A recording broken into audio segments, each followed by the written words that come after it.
Hi everyone, like Sarah said, my name is Epler, and today I will be presenting my honors project where I will be comparing Montessori schools and traditional schools and their effects on students and on teachers, although as Sarah said, I did have some issues with my research. So this project started with a simple question. We hear all the time that Montessori is different, but the real question is how different? And is Montessori education actually better for students? And what about the teachers who work in these very different environments? These are the questions that I wanted to explore. Here's what I'll go through today. First, a quick history of Montessori education, the philosophies that influenced Maria Montessori, how Montessori classrooms differ from traditional ones, what research says about student outcomes, specifically academics, creativity, and social-emotional skills, the big research gap I found, the study I designed to explore that gap, and finally, what happened with the research and what I would change moving forward. So let's start at the beginning. Montessori education began in 1907 when Maria Montessori created the first children's house in Italy. According to the American Montessori Society, Montessori education spread extremely fast. By 1909, schools were using her methods on over 5 continents, and by 1911, the first Montessori school was opened in the US in New York. The movement slowed down in the 1920s due to factors like World War I, language barriers, and a little bit of criticism from big-name educators at the time. But in the 1950s, Nancy Rambusch revived the movement in the US and founded the American Montessori Society. Today, AMS reports that there are over 5,000 Montessori schools in the US that serve over 1 million students. So Montessori has been around for over 100 years, but it has grown and changed over time. Maria Montessori didn't just create her method out of thin air. She built on ideas from other philosophers and educators. According to the article titled Montessori Method of Education in Terms of Philosophical Anthropology, she was influenced by people like Rousseau, who believed kids learn best when they're free to explore, Pestalozzi and Froebel, who emphasized hands-on learning, and Itard and Seguin, who focused on sensory learning and individualized instruction. These philosophers helped to shape Montessori's belief that children learn best when they choose, think, touch, explore, and engage with real-life materials. Maria Montessori also believed that children go through developmental stages, which are ages 0 to 6, 6 to 12, and 12 to 18, and that our teaching should match where students are developmentally. According to research done, the biggest differences between Montessori and traditional schools are these listed on my slide here. First are multi-age classrooms. Within Montessori schools, they're most of the time multi-age classrooms, so this means that children of different ages learn together, usually in 3-year time spans. So this means that older children have the opportunity to help the younger children, and younger children have the opportunity to learn from the older ones. Then there's also student-directed work rather than teacher-directed. Instead of teachers just telling all of the students all at once exactly what to do, students are able to pick from materials that are within their classroom already and are able to lead their own work. Next are uninterrupted work periods. When students are completing work, they're sometimes given large chunks of time, sometimes as much as 2 to 3 hours to work without being told to stop or switch activities. And finally, like I said before, students are given real-life hands-on materials. This includes things like pouring water, serving snacks, using tweezers, or gardening. And these materials are helpful to build independence and fine motor skills in students.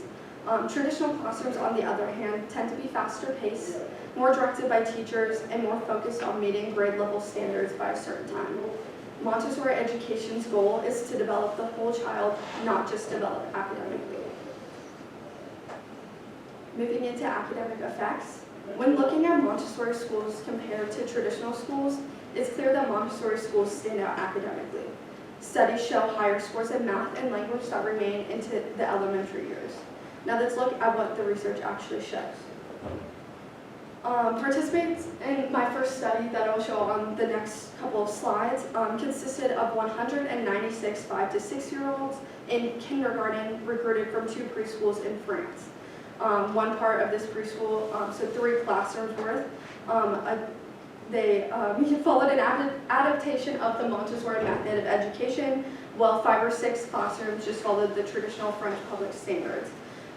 In this study, all children were tested in language and math, but within these charts, I'm only looking at the Montessori public and conventional public, since this is what my personal research was going to cover.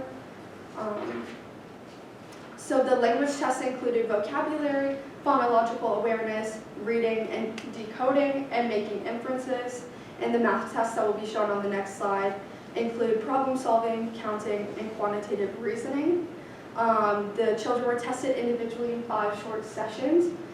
So this chart showed that Montessori students in the public sector scored higher on average on their reading tests compared to students in the conventional public school in that particular public preschool. But interestingly, in these next charts, the math comparison shows nearly no difference in scores amongst public Montessori and conventional public. This is most likely due to the Montessori programs varying a lot, and public Montessori schools are sometimes limited by public policies and district policies. So these charts do show a slight trend, but also some inconsistency, which makes sense when different schools use the Montessori model of education very differently. In my next study, this study tested both kindergarten and elementary students on standardized literacy and math tests. In this study, 201 different students were tested. In total, there was 21 different classes, 13 Montessori classes, 8 traditional classes, from 10 different schools, 5 of which being Montessori, 5 were just traditional educational facilities, and that was the demographic of students included in this study.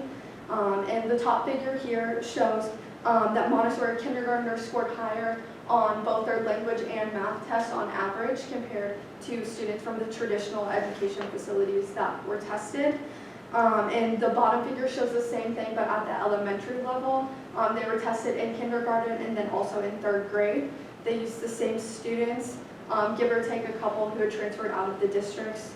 And then we're going to move into creative effects. Creative effects is really where Montessori education shines. Montessori students tend to show higher levels of creativity. This is due to many factors such as, again, the mixed age settings and also open-ended materials like I talked about earlier on in my presentation. But let's actually look at the numbers. These tables show creativity scores for kindergarten students and elementary students. This is the exact same study that I showed for the academic tests. So it was, again, the same students. In this part of the study, students had to complete 2 different tests. The first was a divergent drawing test. So these students had to create as many different drawings as possible from one abstract shape in the span of 10 minutes. This test helps to test brainstorming and flexibility. And the next type of test that they had to complete was called a convergent drawing test. And they had 15 minutes to combine 3 abstract shapes into 1 creative drawing. And this tests children's problem solving and putting ideas together. And in both age groups, as shown on this slide, Montessori students scored higher. Another study that was done suggested that creativity is not only a personal trait, but an ability that can be influenced by their environment. In order to research this potential idea, researchers collected samples of 148 3rd graders, 77 of which attended a Montessori public school, and 71 were enrolled in traditional public school. The researchers used the evaluation of potential creativity, or EPOC, and the results are shown on this slide. In this assessment, students must produce original drawings using a specific set of criteria, which was the same criteria as the previous study, the divergent and convergent drawings. The results from these tasks were scored. They completed the same tasks the first time that they met with the students, and then 2 weeks later they did the exact same task. And the table on this slide shows the findings of the research that was done. In order to ensure that all data was accurate, the researchers controlled for demographic factors, so everything was curved a little bit to factor in just the areas that students are from, poverty factors, racial factors, just anything that could potentially hinder the accuracy of the data. According to the study, after controlling for these demographic factors, Montessori students scored 2.28 points higher on the EPOC, and this is a statistically significant difference. So the real question is, why do Montessori students score higher on creativity tests? According to the researchers, a lot of this is due to the fact that students are in contact with open-ended materials every day. They have the freedom to explore. They aren't rushed by strict schedules, and the mixed ages, again, allow for more collaboration, and all of that makes creativity just another part of everyday learning rather than something that students just have an allotted time to do.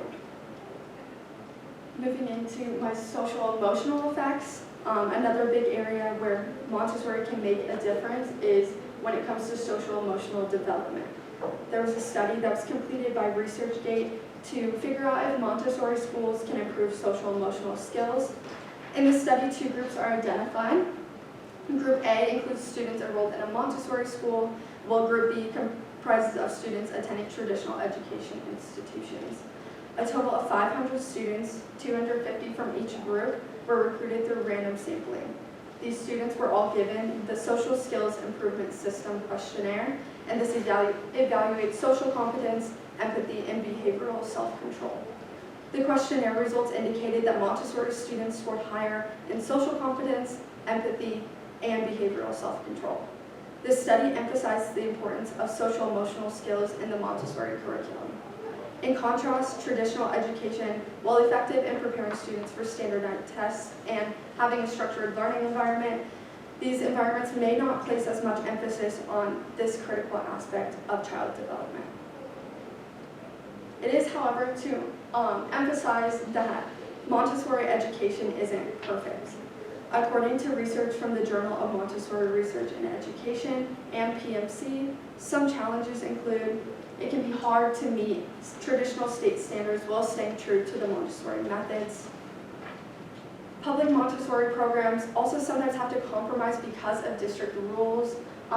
Getting students prepared for standardized testing oftentimes goes against everything that Montessori schools have developed within their method.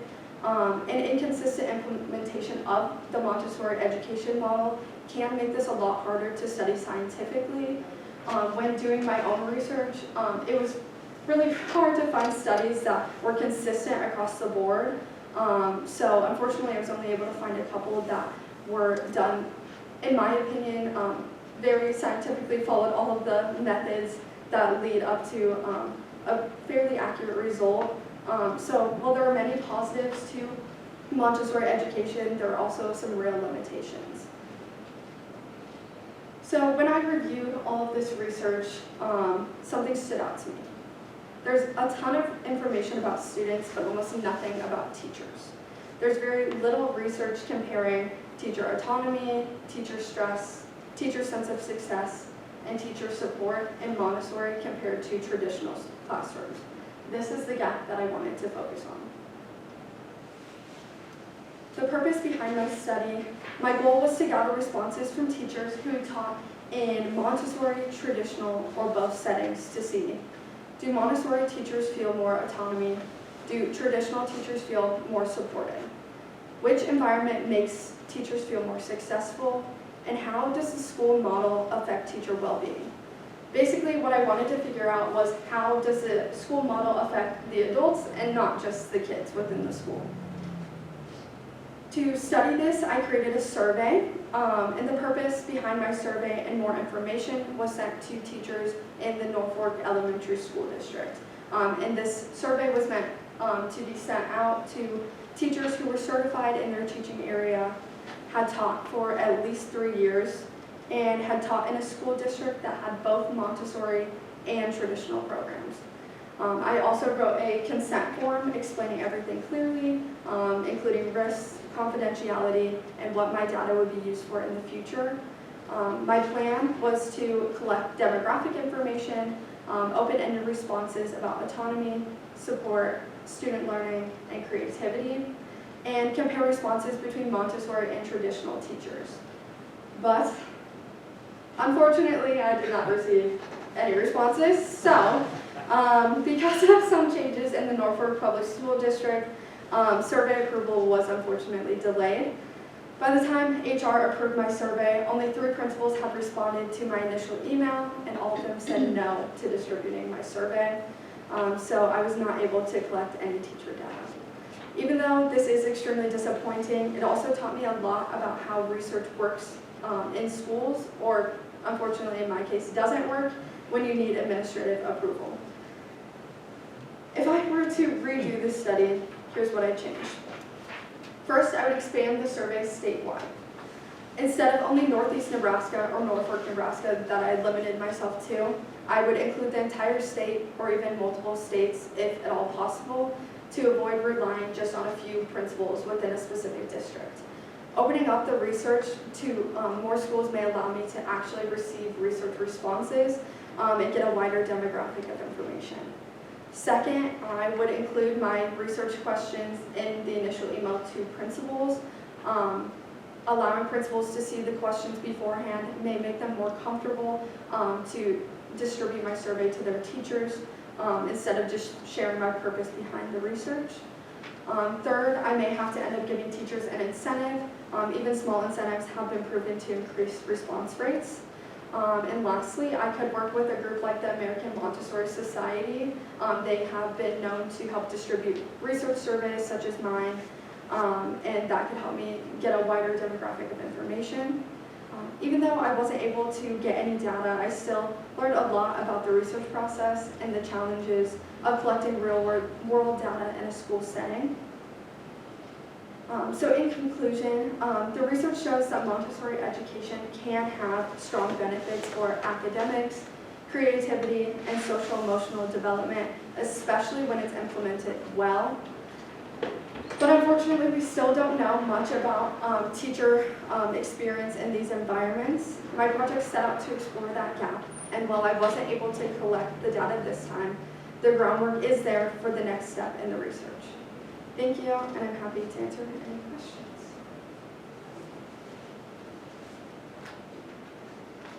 Yes. Based on all your research and everything, do you feel like you would want to teach in a Montessori system school, or is it something you'd be open to, or how do you feel about that? I was actually asked that question before anyone else was in here by someone setting up the room, and he asked me all about what Montessori schools were and where you want to teach. And my honest answer right now is, after researching for the past year, I don't think I ever want to talk about Montessori schools ever, but maybe eventually in the future. I feel like it would be a really good change of pace, just from what I've researched, the little bit of research that there is about teachers within Montessori schools. I feel like it would be a good environment and possibly help prevent teacher burnout, just because it is a more student-led environment and there's more of a focus on students and less on teachers. So. Yeah, possibly. Are there very many of these schools like in our state or in our area? I believe there are around a dozen in the state of Nebraska. There are 2 in Norfolk alone, and then I believe there's a handful in both Lincoln and Omaha. I'm not sure if there's any in any of the larger cities like Kearney or Grand Island, but just the ones I had found were mainly in Omaha and Lincoln. So the 2 in Norfolk, were those the ones were they 2 of them that you sent surveys to, or? Yes, so one of them is through the Norfolk Public School District. It's a public Montessori school, so that was going to be the main Montessori school I was focusing on, due to the other one being a private Montessori school. If I had gotten responses from the private Montessori school, then I would have changed potentially the charts that I had, just to focus on a private Montessori school as well. Do you think that more public school, like traditional public schools, are implementing more Montessori type ideals just because your evidence kind of proves it makes the kids, or has the potential to make the kids more successful? Do you think they're trying to incorporate more of that learning? There's definitely a lot more of the implementation of hands-on learning, especially in early childhood. And a lot of the times it is labeled as Montessori education, and it does have some of the Montessori values, but at the end of the day, unless it's a labeled a Montessori school. Technically, they're just doing hands-on learning, but they are using some of the practices that have been shown to work well within Montessori schools. So I definitely think it is something that more elementary and early childhood centers should implement. But is it necessarily Montessori education? No, but it has the same values. Any other questions? Thank you all so much for